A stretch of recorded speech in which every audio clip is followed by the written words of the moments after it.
Alright, since we're basically halfway through, let's go conquering some of the outposts. Again, as mentioned at the end of the previous part, before moving on to conquest the fortress of Lythiad, we need to capture the respective I'll soon outposts. see how these outpost captains stack up against the meanest evil warships.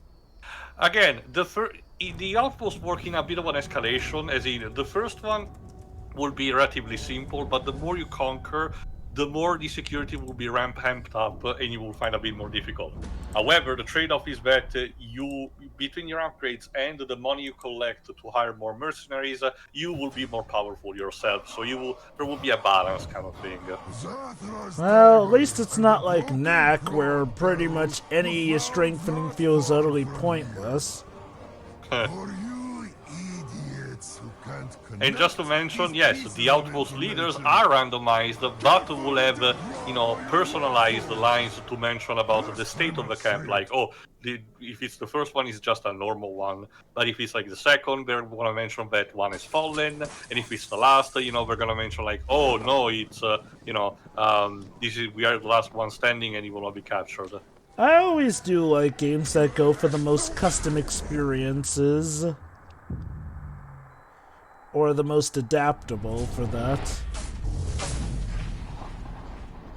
Magford, you think I'll give you this outpost? What I'll give you is death.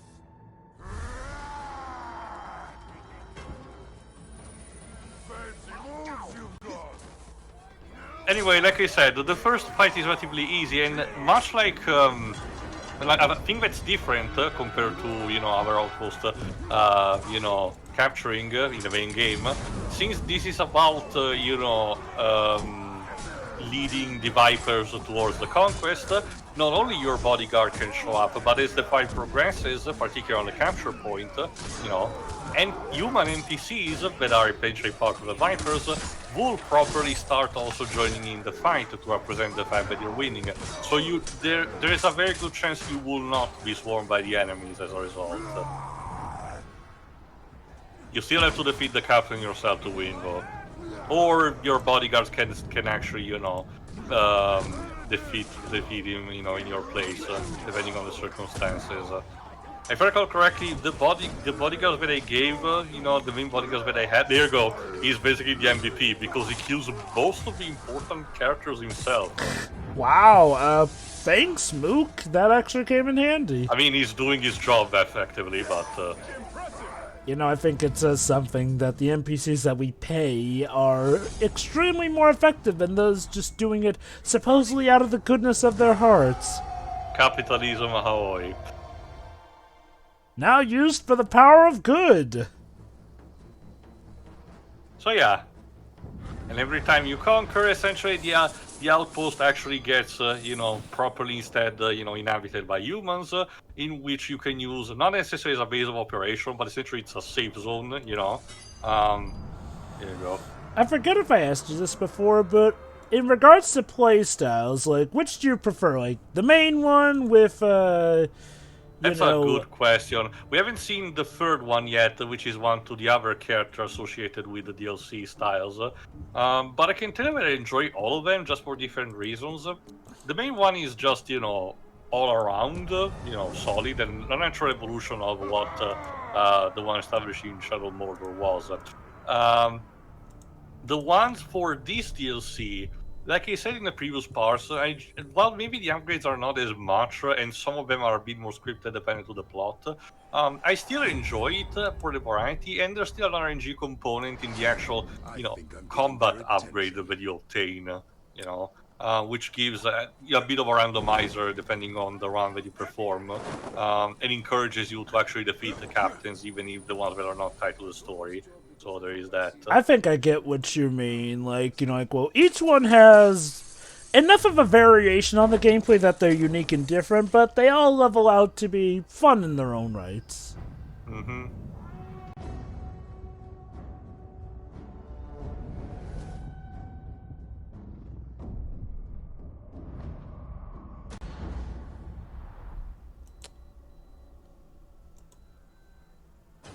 Alright then, let's take this guy out. You lot will probably let me down, but this point must be held. Yeah, Wow. Forza That- Motorsports. Wow, I can't believe it. I can't tell if that guy's being a realist or if he's just done with everything. Also, Dweebs, after He's a all, real- gone. He's an optimist, but he's also a realist. Also, Dweebs, after all, these people are British, so of course they will be interested in a game like Forza. Okay, I have to wonder if that's custom dialogue It's for a good when... it's a good a character called Gran, that can make Gran Turismo jokes. I wonder if that's custom dialogue from when you've been taking out other outposts, so this guy pretty much knows he's depends. next. Like I said, sometimes it can happen. Again, because there's so much stuff, involved and so much lines of dialogue, sometimes you're not even, completely sure that, it was completely intended or not. And that's part of the fun. Remind me, how many years were between this game's development and the first one? Shadow Mordor was released in 2014, and this one 2017. Ooh, that tickles! But tickling's not enough to get my blood up. Let's see what else I don't want to know what you're into, dude. Yeah, thank you, but no. There you go. There's the fact, remember, Shadow Mordor was a game developed as a cross-gen game, so it was hampered down by the PS3 and Xbox 360 versions, having to accommodate and still remain similar. One instead, this one was specifically developed for the PS4 and the Xbox One, so it had the advantage of not holding back. Even still, like, they... Well, okay, I guess to be fair, they wouldn't have needed as much time since they had an idea of the gameplay, Shank. essentially. Even still, though, usually the more customable or adaptable factors you see in a game, usually that means the more dev time it took, like... Shit. Uh-oh. Essentially, like you mentioned in the past, some orc captains have a last fuck you moment where they drop a bunch of bombs after they're killed. Of course. Alright, time to take on the captain instead. Hello. I'm in no mood for your troublemaking. You will die quickly. Take a number. But yeah, no, like, well, Red Dead Redemption 2, which has, like, a ton of custom aspects to the story, or, reactions that certain aspects can have to what your player does, took, like, 8 years to develop and make. Wasn't like 10. Well, that's because Rockstar has a bit of a very long development cycle, especially because sometimes they have to develop games that are relatively unique, not based on anything in particular, or they have to use the... Do they have a custom engine normally, or do they have to use something else? They have their own custom stuff, I think, yeah. So it might be also tied to that. Essentially, they take their time because they had to develop the big stuff. Mind you, that was mostly until the release of GTA 5 and Red Dead Redemption 2, because, again, ever since the release of GTA 5, they've been basically sitting on the online service and done basically just that. We know that 6 is in development, but we don't know how much time is dedicated to that or not. Apparently Red Dead Redemption 3 is also in development, but yeah.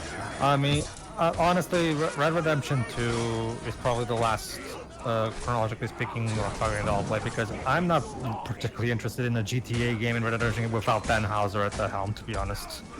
Okay, I don't know much about if he was involved with that. What about Bully Dan 2, Hauser, if that ever happened? okay, let me put it this way too. Dan Hauser is the Katsuhiro Ashino of GTA. He's the one that with GTA 3 turned the franchise into what it is known as today. From what I see, he was like... I get that, but I was not talking necessarily about that, because I don't know if he was involved in what I was saying, but what about Bully 2 if that happens? Oh no, he also was the creative head of both Red Dead Redemption games. Well, let's see, as far as... That wasn't the one that I mentioned either, Pedro. Sorry. Bully. Canis Cane Magic. If I remember correctly, also yes. But let me double check real quick. I'm not asking for Manhunt because that one has too much of a can of worms and caused way too much controversy, so I'm pretty sure they're never gonna touch it again. Well, the thing about Bully is that people don't seem to understand is that, again, it's like with GTA. You're not, like, this is a video game. It's not, the idea is not to, not much, this is a game for adults who know that these actions should not be emulated in real life. It's not like this is made for kids. Oh no, I was mentioning that specific bit, Pedro. I was mentioning instead towards Manhunt. Oh, Manhunt. Oh, I'm not particularly familiar with that one in particular, actually. Anyway, in regards to the Red Dead Redemption duology, he was like one of the writers for the two, but it didn't seem like he was the lead programmer for either. So, Well, but that's the thing, Joe. Aside from that, he was also at a high position at the company, so he was a big, like a big deal at the company. For like, even if he didn't sell direct, he did. He also, if I remember correctly, he was also producer of most of these games. So he also he basically had a big. He was a big key direct creative figure. like, okay, when did he leave the company? After Red Dead Redemption 2, if I remember correctly. Okay, so we haven't had Right anything. here. His last work was being executive producer and writer for Red Dead Online. So then in that case, we haven't really seen a new Rockstar game without his involvement, I guess. Yeah. I mean, it's one of those things where it's just like, well, go on. Do you want to say something before I go? No, not much really. Okay, because well, actually, hold on. Is there something? Well, I was just mentioning again the fact that this guy that I had to take Go out on. is the one that has design that I usually like, and the one that looks like a Cenobite from Hellraiser, but go on. Crimp the Pretender. What an interesting name. Don't underestimate him because, you know, he's legendary ranked, so you can fuck you, but go on. Basically, Jova, he was a producer and writer for GTA London 1969, which was a spin-off at that time. He was a writer for GTA 2, and for GTA 3, he was producer, voice actor, and writer. So by this point, he was already going up the ranks at Rockstar. He also handled the exact sim roles for Vice City, San Andreas, Liberty City Stories, Vice City Stories. He was a writer for Bully. He didn't contribute. Sorry. He writer for Bully, GTA 4, Midnight Club, Red Dead Redemption. He was the executive producer, in fact. By this point, he was already executive producer of Red Dead Redemption as well as writer. Basically, he was the big creative guy at Rockstar for a long time. Not just as a writer, but also as a big executive guy. He didn't contribute to any of the development controversies of LA Noire, did he? No, N1 was developed sort of internally by a different studio, and then Rockstar just swooped in as the publisher at the last second, basically. Yeah, it says here. It's weird because LA Noire has so many aspects of Rockstar games that you'd be forgiven for thinking they developed it themselves. It's I'm checking right here to Jova.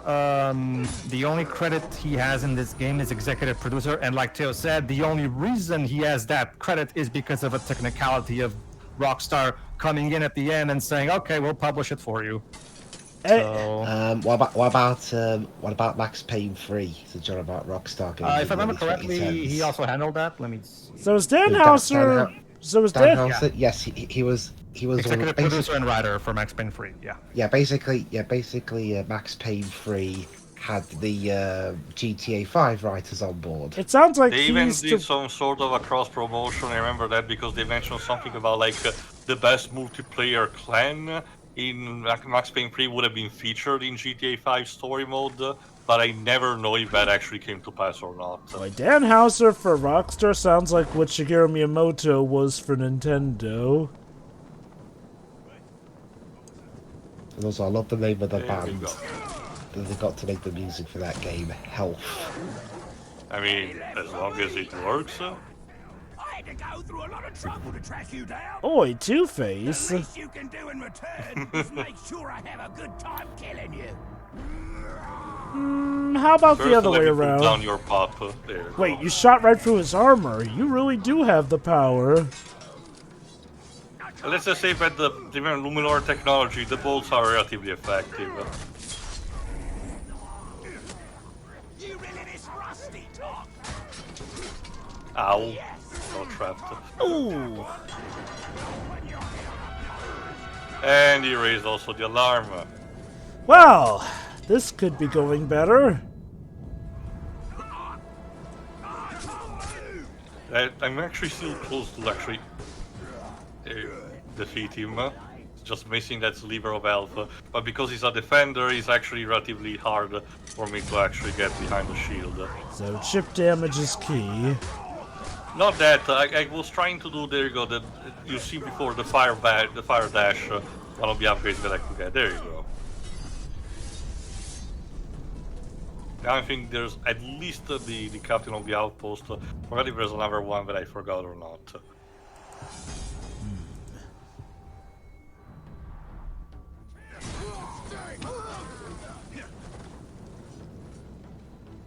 Yeah, I think there's only one left for the outpost. There you go.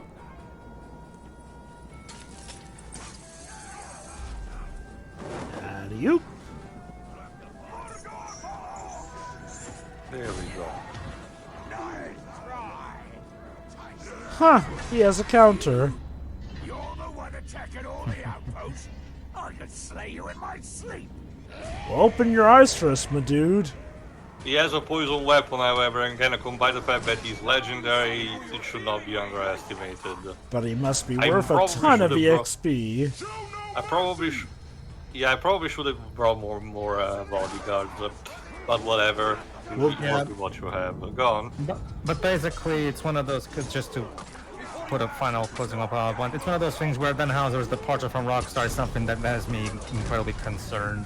Okay. What about the remakes of Max Payne 1 and 2 that Remedy is developing, and you're just, Well, partnering that's with, fine because, Remedy, the actual people who made those games, is making those, so obviously I don't really have any reason to be worried with that. I guess if I were to raise a counterpoint, under Dan Houser... Oh wait, never mind. No, he was gone by the time those came out. Yeah, remember, his last work at Rockstar was Red Dead Online in 2019. He wasn't involved with the GTA Definitive Trilogy thing, the debacle. And you have to remember that Rockstar is essentially just a subsidiary of 2K, that they just so happen to retain a bit more control than the others. I should mention actually though, to be fair in terms of whether we should be worried whether someone's there or not. We should remember Max Payne 3 was actually pretty divisive. Some love it, some absolutely hate it. Yeah. Well, that's like, yeah, okay. Yeah. So are plenty of games. I guess Dwibs' point is like, well, we haven't gotten to a point yet to know for sure if Dan Houser being there was always going to be a guarantee of quality. Oh, not to downplay the role that Dan Houser probably played in that, it's just, I guess, yeah, like... The basic point is that it's not perfect. That's the basic gist of it, which, again, find me one that is. So. I guess my stance is just, I'll wait and see how their next brand new game turns out. Hopefully it'll be good. I guess I'll see what people say about it, because after what's been going on recently with Rockstar, I'm not exactly in high hopes. I don't blame you if you're basing that off of... them, it will stay in circulation for like the next 10 years, so worst case scenario, you'll probably find it dirt cheap at some point. That reminds me... It says right here, his first work was in 1999, and his last work at Rockstar was 2019, so 30 years. That reminds me, I hear that... sorry, 20 years. I hear that apparently the GTA trilogy has been patched into something that's actually good now. Is that I haven't checked myself, so I don't know. It's decent at best, Jova. Here's the real best way to play the GTA trilogy: free, Vice City, and San Andreas. Get the OG Steam versions. They're not on Steam anymore, but you can get a CD keys for it. Or if all else fails, you can still buy them through the Rockstar Club store. And after that, what you do is you go to definitive/edition.com. Yeah, fun fact. The fans already had a mod pack called Definitive Edition before Rockstar had the idea of making a quote-unquote Definitive Edition thing. So that's kind of funny. And it's these awesome mods that basically update the game for modern standards, and all you have to do is literally just extract the zip file into your game's folder, and that's it. Just play. Like, it's like... So basically, the definitive way is just play the original games instead of the supposed definitive trilogy. Similar to other games that received, fan support that allows them to perform better and look a bit better, modern systems, like say System Shock 2 or the first Red Faction, the community just made it so that you can actually play them in the simplest way possible. Speaking of dodgy re-releases, I hear that the Metal Gear Solid collection is apparently on the iffy side. What happened recently? I don't think I've been following it properly.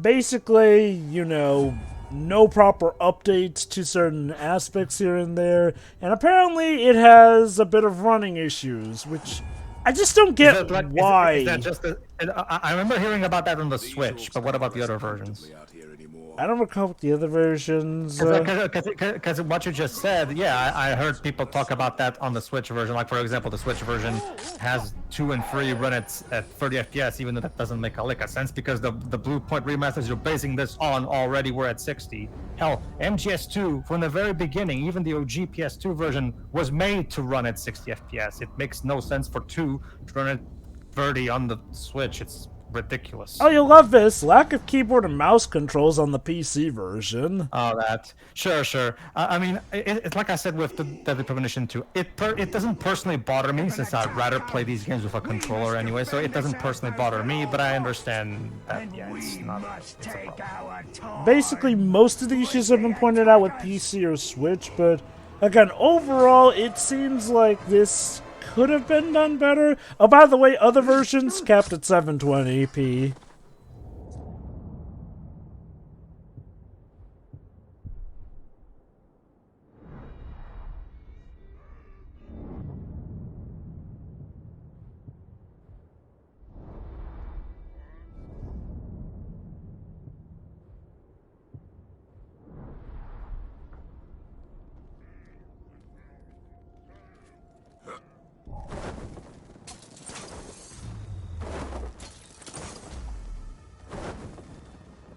I can smell you, you rotten dog!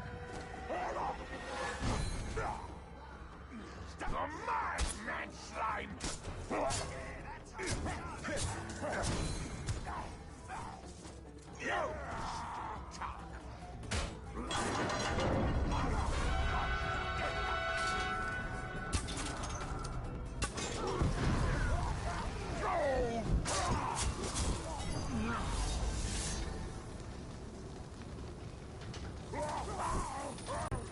Tio, can you have them fall into their own traps? No, I don't think even the MOOCs can do it. If I recall correctly, they're just designed for you, unfortunately. Huh, It would have been neat. It would have been neat. But again, the environment, can still be used like the barrels of grog. It's just that the traps that the captains themselves create, those are the ones that, you cannot take advantage of. Given how expansive the system is, I'm legit surprised that they didn't I put guess in they an wanted to interaction give for some that. kind of advantage to the captains because, to be honest, they kind of need it. You still are relatively overpowered compared to them. Shit. I'm sorry. Nice, kitty. That's a dog, actually. Well, sit, boy. Your sand Right here. I'm checking the wiki here. Basically, he left Rockstar in March 11th, 2020, following an extended break in 2019. So after finishing Red Dead Redemption and Red Dead Online, he was probably exhausted, so he took an extended break, and he thought, you know what? Fuck it, I'll even go one further and just leave the company altogether. I guess I'll say this. If we ever do get a remake of the Lord of the Rings trilogy, it would be nice if they let the orcs have more character like the orcs from these games. Not to say they didn't have some character of that, but this is a lot more character to help them be more It than also just... kind of depends because even in the way that, oh Jesus, the way that, they had to be written, Jackson actually, was relatively close to them into to what Tolkien actually had written of. It's just that they didn't have, a lot of personality back then to begin with. It was just, the aside from a few named one, like again, Grishnak, Gorbak and Shagrat, for example, and I think maybe a bit, Gothmog, but I forgot if it really was like in the movie. They really, were just there to be the mooks. They were discussed a bit, by the other characters, if they were just, mindless and, following Sauron, or there was something more about them, but not to elaborate. And I know that Tolkien wanted to, potentially elaborate a bit more, but never got the chance to do it. So, believe it or not, in the Hobbit things are a bit different, you know, because of the way it's narrated and how the tone is a bit lighter compared to Lord of the Rings. So there is that. There we go. I think there's still the Cabinet Outpost remaining. I want you here. Okay. Ow. That looked like it hurt. Also, the absolute bling on that guy. Because it's Marauder. Like I said, they specialized in having riches and, of course, you know, appearing also, you know, more appropriate. Well, actually, I think it's an outlaw, but still, they have something similar traits to that. An orc worth his weight in gold.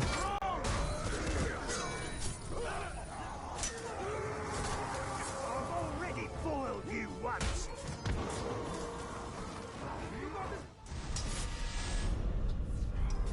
Don't try again.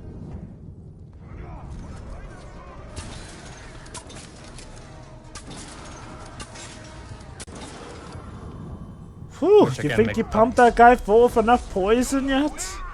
Not yet. And he's still alive after all. Jeez. He doesn't go down easy. Guess that explains how he got his position. I mean, that's how it works. There you go. Headshot. Okay, that wasn't the most dignified way for him to die, but hey, a kill's a kill. Implying there is a way to die with dignity. Depends. Sometimes it's excessively romanticized. Other times it's instead the opposite. You know, showcase that it's only crude and nothing else. That's one thing from watching House that has stuck with me. I forgot. How much do you like the show, House Dubes? Season 7 can go die in a ditch. The rest of it's good. Alright, I guess Season 7's that dork age bit. Yeah, thankfully it wasn't the last season, so Was it the second to last one? yeah, Season 8 was the last one. Oh, so they kind of pulled a The Office, a very lackluster or outright bad penultimate season, thankfully salvaging the show with a good last season. Yeah. Alright, if I recall correctly, I have only one outpost remaining.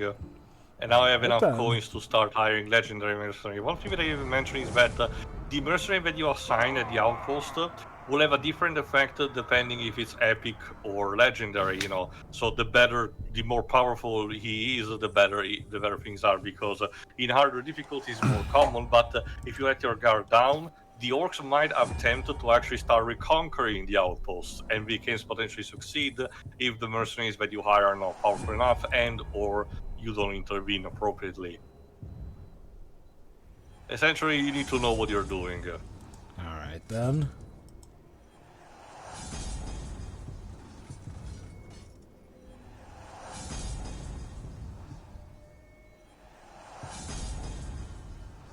There we go. Like I said, the perks that you acquire that essentially personalize your run are very similar to something that you will say in a roguelike game like Binding of Isaac or, you know, Dead Cells. So again, we offer an incentive to, you know, potentially play the game and see what kind of combinations do you get. Like I said, I wouldn't mind if this is the system that actually get adopted for Wonder Woman. Oh, this guy is not really handsome like the title says, unless that's supposed to be irony. Maybe that's just the orcs' standards for handsome. Or maybe their sense of humor. Yeah. We are the final outpost in Lithland, Awesome. brothers. All others have fallen. And when we fall, what do you think falls next? Your mom. I don't know. They don't have mums, they're created from the ground. Yeah, in that. So. Yeah. He never got And yeah, to know being the them, final never. outpost, being to conquer as the one that has the most captains other than the outpost commander. So yeah, get ready for the fight of your life. like I said, around this time, again, the more you progress, the more you have in terms of money that you can spend in upgrade and also bodyguards and mercenaries. So you should be perfectly capable. It was just my decision to not invest much in bodyguards. And again, to be fair, even in normal mode, if you know what you're doing, this is relatively easy to understand in what you're doing. I forgot if I mentioned already, but essentially for the DLCs of this game, since the entire reason why I recorded this duology was because I found on sale, the DLCs that I was missing, on very cheap discount. So yeah, I basically, instead of actually doing blind playthrough, I essentially gave him a test, so I could also get the corresponding trophies, and then properly recorded, knowing what I was having. There you go. So much for Shag. It's a super shag, like in a Scooby-Doo game. God, I hope that's what he was named after and not for what he's good at.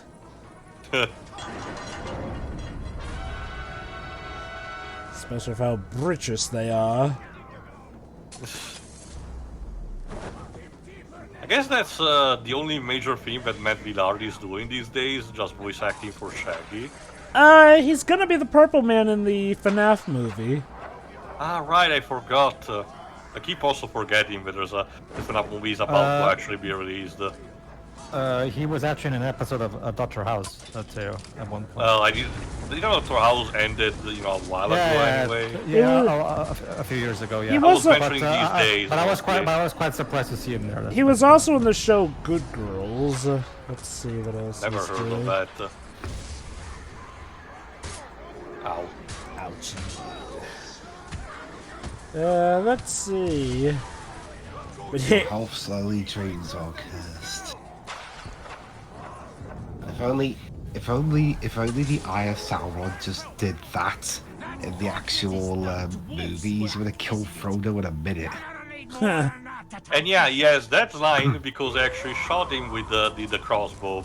Again, that's impressive how the fact that the AI of the enemy reacted this quickly towards what I did. Very nice. I really don't know what kind of black magic did they use for the spaghetti code of these games, but I am damn impressed. And again, they were able to do it in 3 years. That could be a good sign. Well, again, they had already had a blueprint for the Nemesis system with the first game. Like I said, they just perfected it. So I wonder maybe like that's I said, what... I haven't played the Fear games myself, but again, I've been told that the AI of the enemy is spectacular even in those, and I can't believe that. They're well regarded as shooters, so there's that too. So going back to Matthew Lillard, while yes, he has done some stuff outside of Scooby-Doo, like True Lies, FBI... yeah, a lot of his career can be pretty much defined as, well, Shaggy. Fair enough. Again, as long as, he's enjoying that.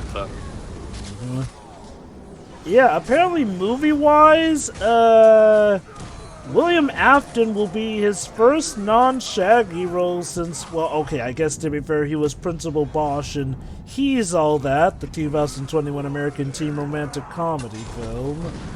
They made a successor to She's All That? Actually, it's a gender-flipped remake of She's All That. Called He's All That. Sure, I guess. M. Night Shyamalan must be so proud. Whoa. I will, okay, to give him credit, that's actually kind of genius casting because if I recall correctly, Matthew Lillard was in the original She's All That. Yeah, he was. So I guess that's probably some legacy casting they went for there. What people have to understand. Sorry. Go on. The people have to understand is that much like Ben Affleck, Matthew Lillard back in the 90s wasn't exactly the popular liked actor that he is now. I can't help but find the irony that let's just say he had a lot of roles where he was told to act super annoying and made it really hard to like him. And usually to be, associated with Freddie Prinze Jr.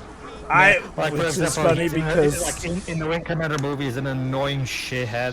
Oh Yeah, God, he was in that with uh, Freddie Prinze Jr. Yeah. too. Good. Again, Lord. I forgot a lot from the Wing Commander movie, but I remember that. And the thing is, that was the same year She's All That, which Freddie Prinze Jr. was in. Were those two just joined at the hip or something? Apparently. Yeah, that's the joke Spoonie also made when he reviewed the Wing Commander movie. But The ironic thing it was is also, that- it was also an annoying. It was also an annoying shit stain in Hackers.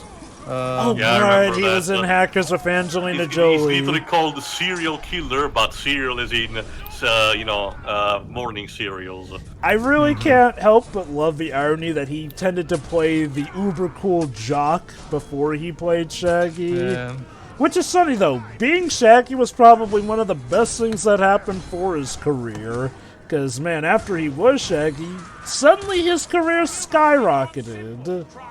It's kind of like it's a similar situation to back when Leonardo DiCaprio starred in James Cameron's, and he wasn't even bad in Titanic. It's just that a lot of people didn't like, including myself, didn't like Titanic, and DiCaprio got that heartthrob, pretty boy fame type of thing, you know. And it wasn't even necessarily his fault because he was actually still technically good in Titanic. It's just He that was just typecasted afterward, like he was on the beach. Which kind of makes sense. Once Scorsese started putting him in his movies, fortune started to. For me, I actually came around sooner than most. I actually came around with The Aviator. That's probably, in my opinion, his most underappreciated performance. His performance in The Aviator. I feel like 2004 movie. I wouldn't even say Titanic was bad for his career because, hey, highest grossing movie. Like, well, Pedro Mantis, but not many people, reacted positively to it. No, Titanic was his big break, Joe. It was good for his career. It's not. It's more so about how you have to understand, Joe. Back in the late '90s, a lot of people, including me, look at him as like the pretty boy type. Oh, so he's kind of like what Robert Pattinson was before he proved that he could, do good stuff outside of Twilight. Yeah, Again, basically. as that she tells, time is a flat circle. Yeah. Alright, so what's next? We have conquered all the outposts, so the last thing that I will show for this part is the story mission that follows that, because we're still pretty close. Next part, we're actually finishing this DLC. There is that. Okay. Again, if you know what you're doing, the experience can take you roughly, in the words of Angry Joe, 4 hours. But if you wanna, but that's really if you just wanna rush things out. Otherwise, I can tell you comfortably between 6 and 8 hour stops, which for a DLC that back then was costed between, I think, $15. I think it would have been fine. And even then, if you got the season pass, at first you would get it, both that and the other story DLC in the same package anyway. Yeah, no, that sounds like a fair deal. And I got the season pass on sale anyway, so who gives a shit? This is a hell of a plan. I'm trying to remember. What was, like, the first ever substantial DLC ever made in game history? Horse Armor for Oblivion. Well, hence For that. hence why I said substantial, because, yeah, I the wanted to horse... think about that. In the meantime, for this mission, thankfully it's not technically an escort or a tower defense mission. It's technically telling you that you have to defend the oasis, but for the time being, you just need to defeat the enemies that are there. It's funny you mentioned the horse armor, because that DLC... And compared to what happens these days, it's so tame. I know. Literally just pointless cosmetics, and yet it raised such a fuss when it came out. I love how that DLC unintentionally predicted both sides of the same coin with DLC. Like, interesting cosmetic, maybe a bit overpriced, but then also the potential legit overcharging of legit bad DLC, or something that could open the pathway to new stuff. It really is amazing when you think about it in hindsight.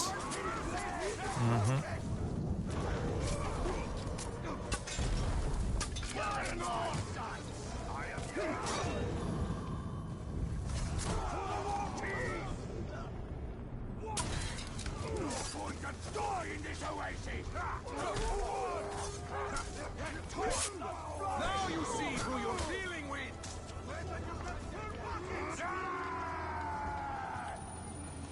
We're attacking the water supply!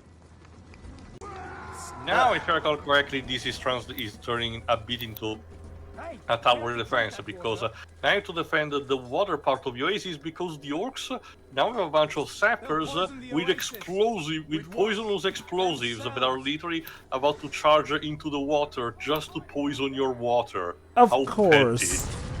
That So you is need to essentially blow them up before they actually get there. that is simultaneously petty yet awfully creative of them. That said, they kind of lose points for legit running at us while holding the explosives that we can just set off on their hands.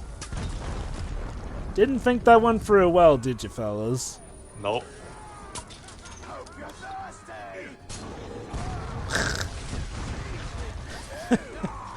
Okay, +1 for that. Again, like, no, like, I do appreciate a game that does go the extra length to give, you know, this much potential dialogue adaptable for each situation, which helps makes it feel legit like an experience and can even sometimes encourage a replay just to get certain dialogue bits. Okay, I'm checking here.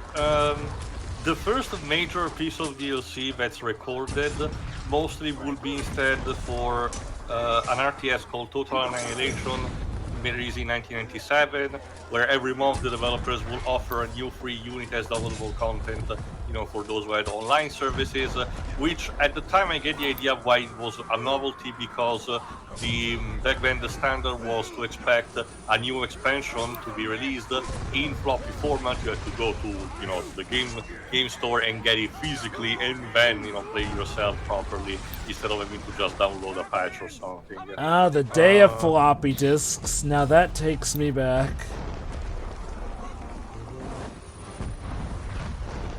Things could hold finding one that has a, you know, DLC story, the first, you know, the major story DLC, it's a bit harder because it mostly, because of the terms used, it mostly ties you to the to marketing for, you know, recent games. Let me see if I can find something. But anyway, the last thing that you need to do is to defeat a bunch of captains. Your city when it fell. I watched the few survivors flee. None made it quite so far as you, but even you will go no farther. Wanna bet? Yeah, try and oh yeah, I'll say what you said to your colleagues. Oh wait, I can't because they're dead. Oh, they're either dead or they're working for me now. The good news is that Mercenaries should take their coin and do their job. Otherwise, That's things 3. get messy. Anyone else Secretary, want? I think there are 4 in total. Actually, no, just 3. You're right. But I forgot what I was saying. We were talking about the DLC. No, it wasn't about that. But whatever, go on.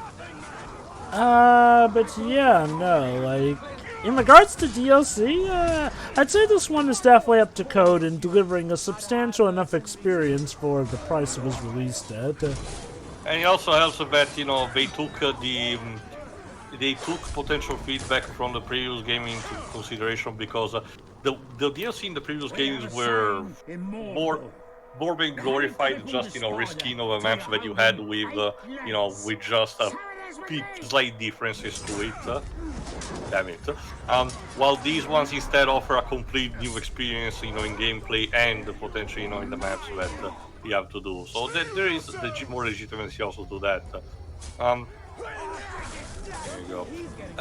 This was also the time where, you know, Arkham Knight had been released a few years before this, so they had the occasion to actually, you know, take inspiration from how that handled its story DLCs. Well, when it comes to Arkham Knight, in case you just played the vanilla version without the DLCs, it works in a way where the DLCs are not necessarily post-game. They get unlocked progressively as the story progresses, and you get, you know, calls that tell you if things are ready or not. Kind of like the other assignment that Batman has. So there is that. And as if you have paid attention to any of the marketing since the mid-2010s roughly, you know, Warner Bros. Had, you know, pretty much of a sort of a, you know, predictable kind of strategy when it comes to developing and releasing, having DLC released from their studios. So you can definitely tell that it's more of an executive imposition that they do. For example, the NetherRealm games need to have the pre-order DLC character, you know, front and center, heavy marketing, something that is very popular and such fans will actually be interested, because, you know, starting with MKX, there was Shao Kahn, no, it was Goro. NK11 and Shao Kahn, the first Injustice did not have it, I think.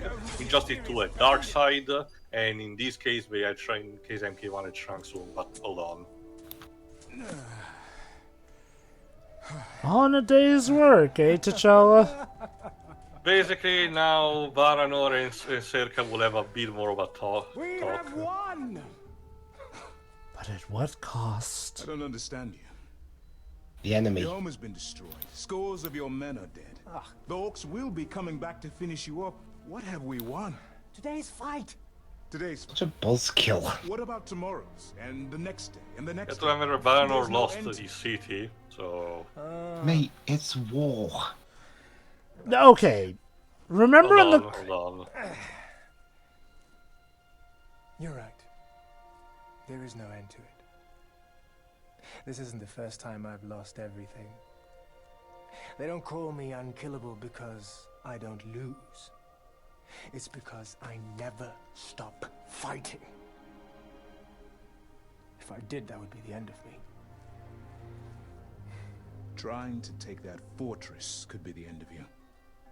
You don't realize it, or you don't care. Not for nothing, Baranor, but aren't you also here because you haven't really given up either? To get to the desert, allied with questionable mercenaries, destroyed a canyon. There you with go, the world. Jova. He's ahead of you. Huh?